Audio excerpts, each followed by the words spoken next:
Hey, buddy. Of course, whatever.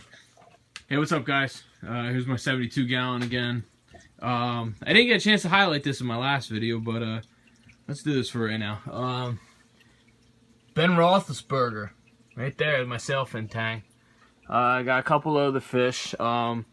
This guy is just absolutely thriving right now. I almost hate breaking it down just because it's doing so well, but we'll get to that in a minute. If anyone's in the market for any kind of return pump, not return pumps, some power heads.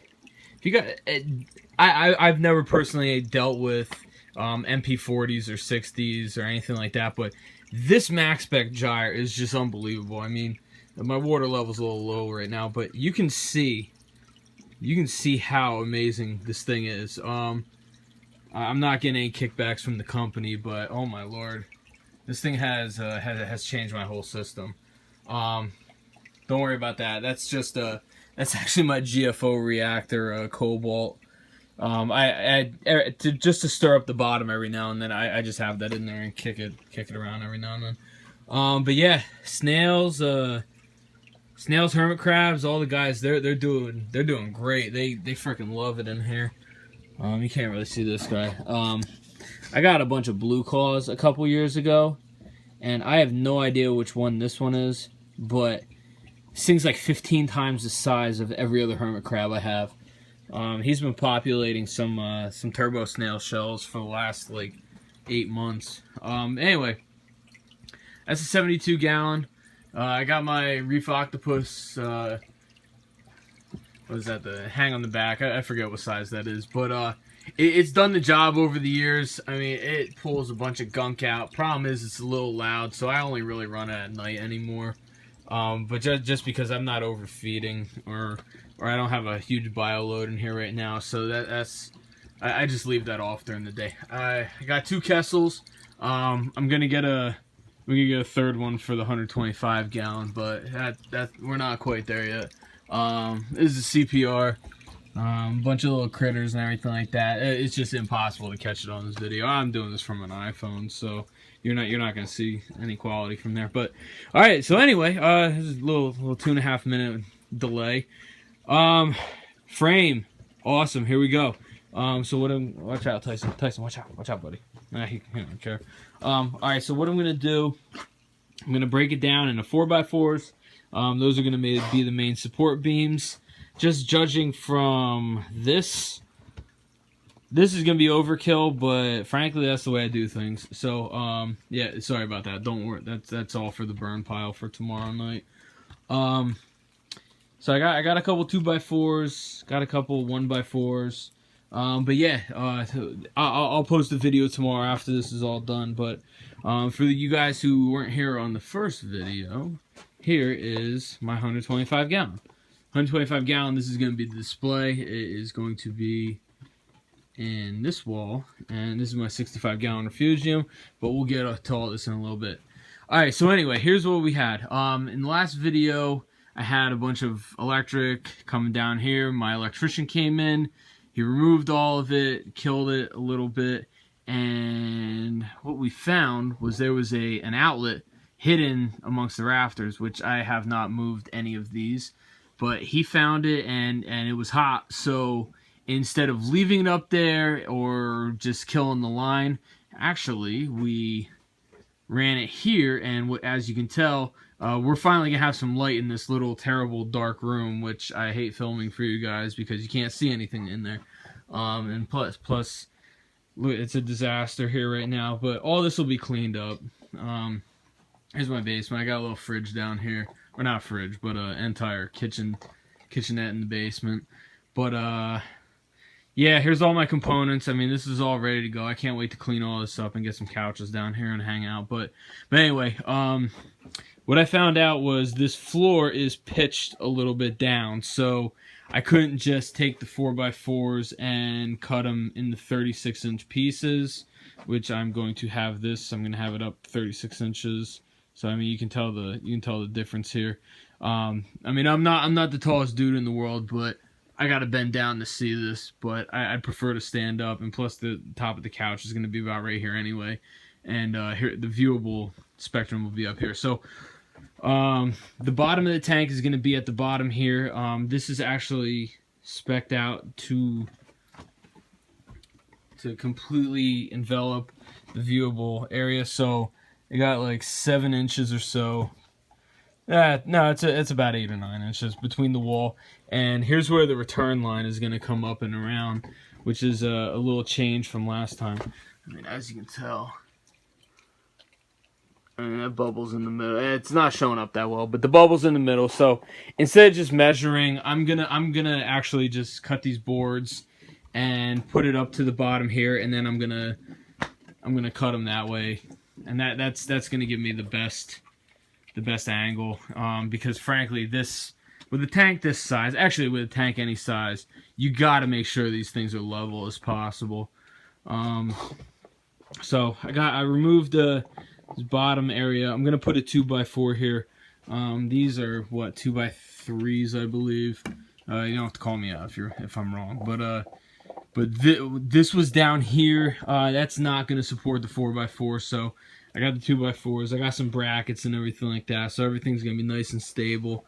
So it's gonna come up to about. Actually, I marked it off. You can't see it. I just marked off with a knife, so it's about right here. So it comes over. I'm gonna put a 4x4 here, another 4x4 here, 4x4 here, and then 4x4 there. So I'm gonna double up here, and leave all this open, and then 4x4, and then I'm gonna space them out, but there's gonna be 4 4x4s up front here, and that's gonna support everything. It's like I said, it's gonna be overkill, but it's all good. I haven't decided the fate of these yet. What I'm thinking about doing is, and you can see it here, this is kind of the outline I'm gonna do, and I'm gonna not so much on this side, but over here.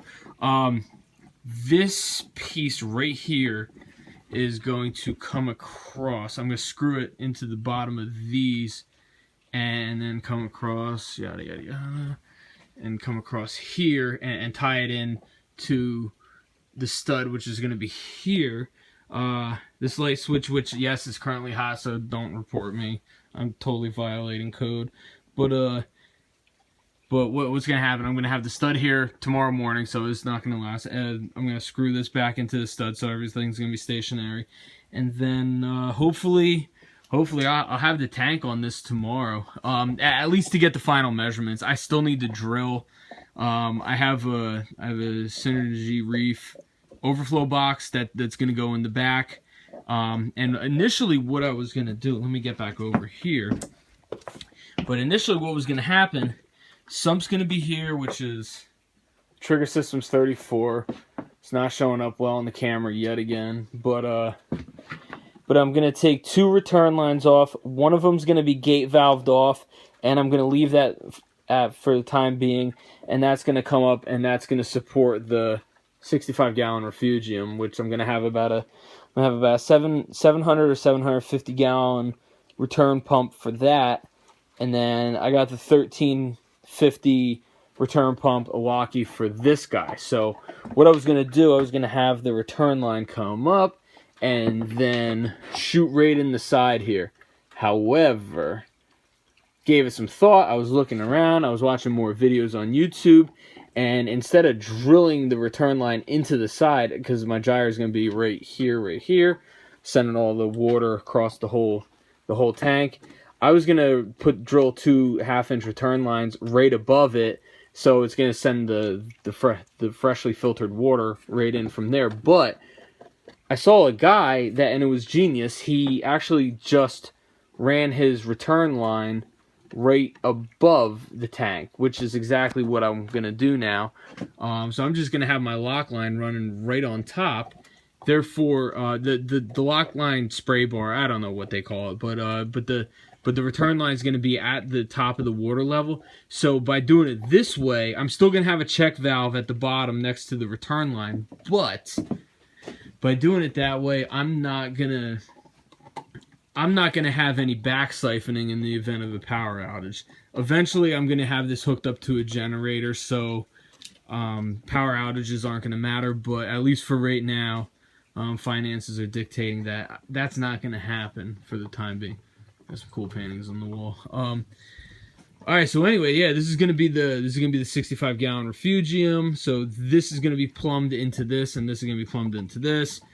Seahorse garden, doing some mangroves. This is gonna be awesome. This is gonna be its own little thing, but it's gonna be behind closed doors, so only VIP is gonna be able to view that for a little bit.